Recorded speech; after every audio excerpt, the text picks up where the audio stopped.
नमस्कार मंडळी, तुम्हा सर्वांचं नवीन एका व्हिडिओमध्ये खूप खूप स्वागत आहे. तर आज आपण बघा आगळी वेगळी पद्धतीत ना सिमला मिरचीचं भरीत करणार आहोत. ह्याच्या अगोदर तुम्ही कधीच खाल्लं नसेल किंवा कधी केली नसेल. एकदा खाल्यानंतर नेहमी ह्याच पद्धतीत करणार एवढी गॅरंटी देऊन चला तर नेमकी चमचमीत ही सिमला मिरची कशी केली वेळ न करता आजच्या व्हिडिओला सुरुवात करूया. आजच्या रेसिपीसाठी आपल्याला हवी सिमला मिरची. तर ना 5 प्रमाणामध्ये इतकी सिमला मिरची घेतली मध्यम आकाराची. आता सिमला मिरची ना कापल्यानंतर धुवायची नाही, कापण्याच्या अगोदरच छान स्वच्छ खळाखळा पाण्यात अशी चोळून धुवायची. तुम्हाला हवं तर ह्या पाण्यामध्ये मीठ टाकला आणि धुतला तरीसुद्धा चालेल. आता आपण हे बाजूला ठेवूयात. सिमला मिरची धुवून झाली. आता आपल्याला एखाद्या कोरड्या स्वच्छ रुमालाने ना छान अशी स्वच्छ पुसून घ्यायची आहे बरं का. आता आपण ना ही सिमला मिरची स्वच्छ अशी पुसून झाली की तर चिरून घेणार आहोत. चिरायची कशी माहिती आहे का? पाठीमागचा देठाचा जो भाग असतो ना तो थोडासाच कापायचा. देठाचा जो भाग आहे तो आपल्याला ठेवायचा आहे, त्यामुळे पूर्ण काढून टाकायचं नाही. आणि बघा एका सिमला मिरचीचे 2 भाग करून घ्यायचे मधीतनं आणि आतमध्ये ज्या आता बिया दिसतात ना तुम्हाला त्या काढून घ्यायच्या आहेत. अगदी नाही काढला तरीसुद्धा चालेल, काही हरकत नाही, पण इथं मी काढून घेते. तसं बघायला गेलं तर सिमला मिरची काही तिखट नसते, त्याच्यामुळे ह्याच्या आतमधल्या बिया ज्या असतात त्या नाही काढल्या तरीसुद्धा चालेल. पण इथं बघा आतमधून ना आपल्याला छान अशी पोकळ सिमला मिरची करून घ्यायची आहे. म्हणजेच की आपण ह्याच्यामध्ये मसाला भरणार आहोत का नाही, मग तो मसाला सहजपणे भरायला यावा म्हणून अशी सिमला मिरची आतनं छान स्वच्छ करून घ्यायची. सर्व सिमला मिरची आहेत ना त्या अशाच केल्या, म्हणजे देठ काढून ना छान प्रकारे 2 भाग करून आतमधून बी सर्व ह्या मिरच्यांच्या भागातले आहेत ना ते काढून घेतलेले आहेत बरं का. आता हे आपण ताटामध्ये काढून घेऊ. सिमला मिरचीला ना बरेच जण ढबू मिरचीसुद्धा म्हणतात बरं का. आता चला आपण गॅसकडे वळूयात. म्हणजे ह्याच्यासाठी जो भरण्यासाठी मसाला करणार आहोत का नाही तो पाहूयात कसा करायचा. तर इथं बघा अर्धी वाटीने इतके शेंगदाणे घेतले आहेत. शेंगदाणे छान खरपूस आपल्याला बारीक गॅस करून भाजून घ्यायचे आहेत बरं का. बघा असे हलके डाग यायला हवेत, पण शेंगदाणे भाजत असताना बारीक गॅसवरतीच भाजून घ्यायचे, म्हणजे ना शेंगदाणे छान कुरकुरीत असा भाजला जातो. आता बघा त्याचबरोबर इथं अर्धी वाटीनं इतकं सुकं खोबरं किसून घेतलेलं आहे आणि छान तांबूस रंग येऊसपर्यंत आपल्याला हे खोबरंसुद्धा भाजून घ्यायचं आहे. अगदी खोबऱ्याच्या चकत्या केला तरीसुद्धा चालेल, पण शक्यतो करून असं खोबरं ना किसून घ्यायचं, म्हणजे छान एकसारखं सगळीकडनं भाजलं जातं. खोबरं भाजत असताना ना आपल्याला जरासुद्धा तेलाचा वापर करायचा नाही. खोबऱ्याला कसं स्वतःचं तेल असं असतं, त्याच्यामुळे तेल न घालता आपल्याला असं लालसर रंग येऊसपर्यंत भाजून घ्यायचं. खाली आपण एका ताटामध्ये काढून घेऊयात, म्हणजे शेंगदाणे खोबरं आहे ना ते छान प्रकारे आपलं थंड होईल.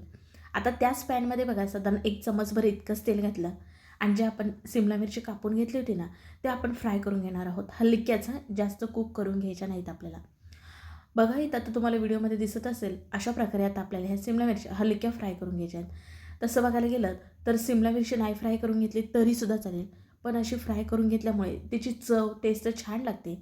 सिमला मिरचीला बघा एक वेगळा असा थोडासा वास असतो बघा. आता बरेच जणांना माहिती आहे का नाही माहीत नाही, तो अशी सिमला मिरची फ्राय करून घेतल्यामुळे ना कमी होतो आणि छान सिमला मिरची चवीला भारी लागते बरं का. जास्त तेलात वगैरे तळून घेण्याचे काहीच नाही, फक्त 1 चमच तेलामध्ये अशा आपल्याला ह्या परतून घ्यायच्या आहेत. आता जी शिमला मिरची फ्राय झाली ना आपण ताटामध्ये एका काढून अशी घेऊयात. आता आपण ही ना बाजूला ठेवूयात, म्हणजे थंड होण्यासाठी. थंड झाल्यानंतरच आपल्याला ह्याच्यामध्ये मसाला करून भरायचा आहे. आता आपण थंड होण्यासाठी बाजूला ठेवूयात, तोपर्यंत आपण मसाला करून घेऊयात. मसाला करण्यासाठी बघा मिक्सरचं भांडे घेतलं आहे. त्याच्यामध्ये बघा आपण जे भाजलेलं खोबरं होतं का नाही अर्धी वाटी घेतलेलं आहे, त्याचबरोबर अर्धी वाटी शेंगदाणे घेतलेत, 4 ते 5 इतक्या लसणाच्या पाकळ्या, अर्धा चमच इतके जिरे घेतलेत आणि जरासुद्धा पाणी वापरायचं नाही.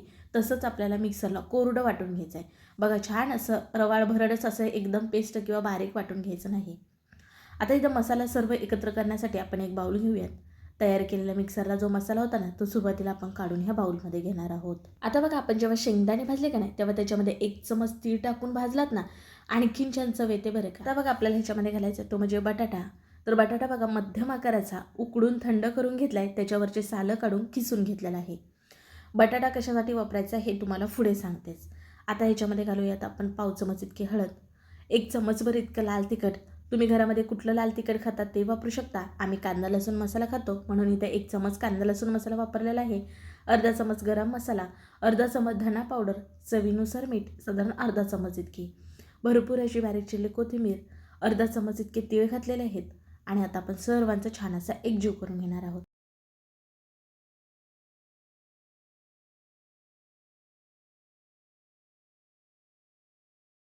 आता तुम्ही म्हणाल ह्याच्यामध्ये उकडलेला बटाटा का? तर आपण हा मसाला जेव्हा सिमला मिरचीमध्ये भरतो ना, म्हणजे आपण सिमला मिरची परतत असताना बघा ह्याच्यातला जो मसाला आहे ना तो बाहेर येतो. मग ह्याच्यामध्ये उकडलेल्या बटाट्याचा खीस घातला असला ना मग ह्या मसाल्याला छान अशी बाइंडिंग येते. मसाला आतपर्यंत छान घट्टसर असा बसला जातो. त्याच्यामुळे ना ह्याच्यामध्ये उकडलेला बटाटा वापरायचा. अगदी तुम्हाला नसेल आवडत नाही वापरला तर चालेल. शिवाय तुम्ही उकडलेल्या बटाट्याच्या ऐवजी ना भाजलेलं बेसन पीठसुद्धा वापरू शकता. म्हणजे आपण जे शेंगदाणं खोबऱ्याचं जे वाटण केलं ना ते तेलामध्ये तळल्यानंतर ना सुटं होतं. मग तुम्ही असं भाजलेलं बेसन पीठ किंवा उकडलेला बटाटा वापरला ना तर छान घट्ट आतमध्ये आपला मसाला बसून राहतो. हे तुम्हाला व्हिडिओच्या पुढे कळेल. बघा, जे सिमला मिरचीचे आपण भाग करून घेतलेत की नाही त्याच्यामध्ये छान घट्ट असा मसाला भरून घ्यायचा. बघा, जेवढा सर्व मसाला केलता का नाही एवढा सर्व मिरच्यांमध्ये भरून घेतलेला आहे. म्हणजे तुम्ही जेवढा ह्याच्यामध्ये मसाला भराल ना मसाला असेल तरच ही फ्राय सिमला मिरची खायला मजा येते बरं का. सिमला मिरचीचा मसाला केला ना त्याच्यामध्ये जरासुद्धा पाण्याचा वापर करायचा नाही. म्हणजे हे सिमला मिरचीचा फ्राय अगदी 2 दिवस खराब होतो. ह्याच्यावरून आपल्याला असे तीळ भुरभुरून घ्यायचे आहेत. भरपूर असे तीळ भुरभुरून घ्यायचे म्हणजे खायला देखील तितके छान लागतात आणि दिसायला देखील खूप छान ॲट्रॅक्टिव्ह असं दिसतं. आता जरी तुम्हाला तीळ आवडत नसेल नाही वापरलात तरीसुद्धा चालेल. तुम्ही इथे तीळ ना भाजून वापरू शकता किंवा अगदी नाही भाजलात ना तरीसुद्धा चालेल. आता तीळ भुरभुरून झाल्यानंतर काय करायचं माहिती आहे का, बोटाने असं आपल्याला दाबून घ्यायचं आहे बरं का. म्हणजे जे तीळ आहेत ना ते मसाल्याला जास्त घट्ट दाबून बसले जातील. आपण हे फ्राय करत असताना ना निघणार नाहीत म्हणून. जी आपण ही सिमला मिरची फ्राय केलेली आहे ना ती अगदी 2 चमचे तेलामध्ये करणार आहोत बरं का. म्हणजे अगोदर एकदा फक्तच सिमला मिरची फ्राय करून घेतली आणि आता आपण मसाला घालून फ्राय करून घेणार आहोत. आता बघा ही सिमला मिरची आहे ना आपण फ्राय करून घेऊयात. त्याच्यासाठी बघा अगोदरच आपण मिरची फ्राय करून घेतली होती का नाही त्याच तव्यामध्ये 1 चम्मच इतकंच तेल घातलेलं आहे. आता ह्या आपल्या भरलेल्या ज्या मिरच्या आहेत ना त्या आपण अशा पालत्या घालणार आहोत बरं का. म्हणजे ती बाजू छान प्रकारे फ्राय होईल. गॅस आता बारीक ठेवायचा आहे. गॅस जरासुद्धा वाढवायचा नाही आणि छान प्रकारे फ्राय करून घेणार आहोत. 2 ते 3 मिनटं झाली ना आपण ह्याची साईड बदलून ना त्यासुद्धा छान फ्राय करून घेणार आहोत. तरी बघा तोंडाला चव नसते, काहीतरी वेगळं खायचं असतं. शिवाय सिमला मिरची त्याच पद्धतीत खाऊ वाटत नाही. तुम्ही अशी सिमला मिरची जर फ्राय करून घेतलात ना अगदी 2 घास जास्त जेवणार बरं. तुम्ही कशा जरी पलटी केलात किंवा कशा जरी हलवलात तरीसुद्धा ह्याच्यातला मसाला जरासुद्धा बाहेर येत नाही. मी ह्याच्यावरती झाकण ठेवून वाफेवरती ही सिमला मिरची शिजवून घेतलात तरीसुद्धा चालेल. पण काय होतं माहिती आहे का, वाफेमुळे ना ही सिमला मिरची ओलसर होण्याची शक्यता असते. आपण सिमला मिरची फ्राय करत आहोत का नाही त्याच्यामुळे अशीच फ्राय करून घ्यायची. फ्राय करून घ्यायला वेळ लागत नाही कारण आपण ऑलरेडी अगोदरच ही मिरची ना थोड्या तेलामध्ये परतून घेतली होती. त्याच्यामुळे लगेच इथे ना ही मिरची आपली तयार होते. असा रंग येऊसपर्यंत ना ही मिरची आपल्याला फ्राय करून घ्यायची. गॅस बारीक केल्यामुळे ना छान प्रकारे फ्राय होते. मसाला बघा अगदी जरासुद्धा आपल्या ह्याच्यातनं बाहेर आलेला नाही. जण सिमला मिरची खातसुद्धा नसतील मग त्यांच्यासाठी ही सिमला मिरचीचं फ्राय नक्की करून द्या. अगदी आवडीने खातील. चपाती भाकरी किंवा डाळ भात आणि त्याच्यासोबत ही एक सिमला मिरचीचं फ्राय एकदम 1 नंबर तुमचं जेवण होणार. जर पाहुणे मंडळी आली आणि तुम्ही जेवणामध्ये ही सिमला मिरची फ्राय केलात ना तर अगदी बघूनच तुमचं कौतुक करणार, खायचं तर लांबच. हे बघा इथं मी तुम्हाला दाबून दाखवते म्हणजे छान प्रकारे ही सिमला मिरची आपली शिजलेली सुद्धा आहे. मग कसा वाटला व्हिडिओ नक्की कमेंटमध्ये सांगा. व्हिडिओ जरासुद्धा आवडला तर पटकन एक लाईक ठोका. व्हिडिओ शेअर करा तुमच्या मित्र मैत्रिणी परिवारामध्ये म्हणजे ते सुद्धा करून पाहतील. आणि हो असे छान व्हिडिओ पाहिजे आहेत ना आवर्जून आपल्या चॅनलला सबस्क्राईब करा. चला पुन्हा भेटू अशा नवीन एका रेसिपीमध्ये. तोपर्यंत बाय.